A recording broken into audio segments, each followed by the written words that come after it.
उपराष्ट्रपति जी ने अचानक इस्तीफा दिया, वो भी संसद जब शुरू होने वाली है उस वक्त दे दिया। देखिए, ये घटना पूरे देश को चौंकाने वाली है, इसमें कोई दो राय नहीं। क्योंकि आज़ादी के बाद में उपराष्ट्रपति के पद से कोई इस्तीफा नहीं हुआ आज तक, पहली बार हुआ है। और जो कारण बताया गया कि स्वास्थ्य कारणों से मैं दे रहा हूँ, उसमें आम लोगों को भी और किसी को भी सच्चाई नहीं लग रही है, सच्चाई नहीं लग रही है। घटना इस प्रकार मोड़ ले रही है, एक तरफ तो प्रधानमंत्री जी जा रहे हैं, मोदी जी विदेशों में जा रहे हैं, कल परसों दौरे में, आज कल में जा रहे हैं। अचानक उपराष्ट्रपति का इस्तीफा होता है तो देश दुनिया में चर्चा बन गई। और धनखड़ साहब वहाँ राजस्थान के थे तो राजस्थान वासियों को बहुत धक्का लगा, क्योंकि किसानों की बात जो है वो पार्लियामेंट के अंदर भी और बाहर भी, जब मौका लगा किसानों के जब आंदोलन हुए तब भी, अब भी लगातार वो उठाते गए हैं, उठाते गए। अभी तो कृषि मंत्री जी को उन्होंने खरी खोटी भी सुनाई थी थोड़े दिन पहले ही, और 10 जुलाई को अभी इन्होंने कहा कि मैं 2027 तक रिटायर होऊंगा। मैंने कहा था जोधपुर के अंदर 10 दिन पहले कि भाई चेयरमैन राज्यसभा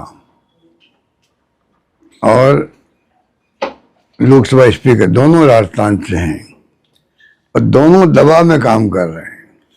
मैंने कहा था दोनों दबाव में काम कर रहे हैं। मेरी जोधपुर की आप देखेंगे स्पीच तो उसमें आपको मिलेगा, मैंने कहा था उस वक्त। मुझे लग रहा था, पता नहीं क्यों लग रहा था कि दोनों दबाव में काम कर रहे हैं, और वो सच्चाई सामने आ गई।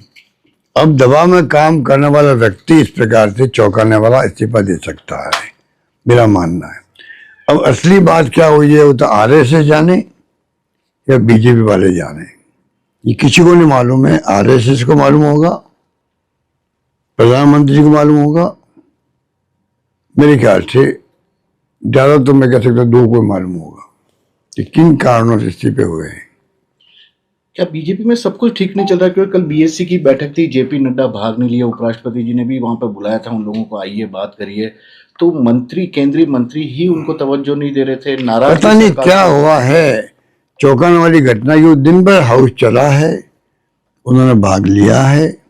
कल जो बीएससी की मीटिंग होती है, जो प्रोग्राम तय होता है जो आप कह रहे हो आगे के लिए, वो मीटिंग हुई है, अचानक शाम को इस्तीफा हुआ है, तो चौंकाने वाली घटना ही। तो अब सच्चाई क्या है ये आने वाले वक्त मालूम पड़ेगा कि कोई बहुत बड़ा प्लान है क्या इनका, राजनीतिक तौर से कोई घटना चक्र चलाने का।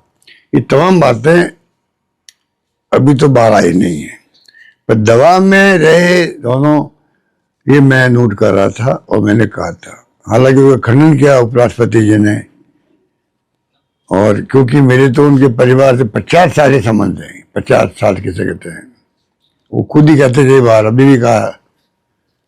तो हम सबको बहुत दुख हुआ कि उनका इस्तीफा हो गया। अब भी मैं समझता हूँ जैसे कांग्रेस ने कहा है कि प्रधानमंत्री जी को प्रयास करना चाहिए, क्या संभव है क्या कि वापस वो इस्तीफा ले ले। ये जयराम रमेश जो हमारे, मिस्टर जयराम रमेश जो हमारे वो हैं मीडिया के महामंत्री AICC, उन्होंने भी ये कहा है कि प्रधानमंत्री को चाहिए कि एक प्रयास करे कि वापस इस्तीफा ले ले। सर, आपने जोधपुर में कहा था कि कुछ लोकसभा स्पीकर दबाव वगैरह में काम करें, कुछ और इस्तीफे भी हो सकते हैं आने वाले दिनों में, नाराजगी लोगों की? मुझे नहीं मालूम, मैं तो एक मेरा जो फीलिंग था, गट फीलिंग था कि दोनों के लिए मैंने कहा था, स्पीकर लोकसभा और चेयरमैन राज्यसभा, ये बात है।